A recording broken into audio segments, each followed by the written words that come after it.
තව පොඩි ප්‍රශ්නයක් තියෙනවා රාතුන් වහන්සේ.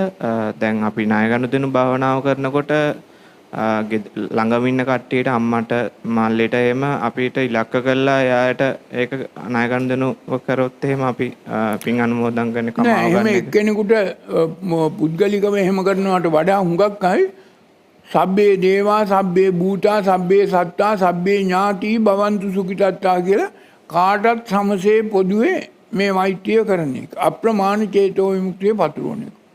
එහෙම නැත්නම් වෙන්නේ එක්කෙනෙකුට අර මගේ මිතුරෝද සතුරෝද බවට පත් වෙනවා.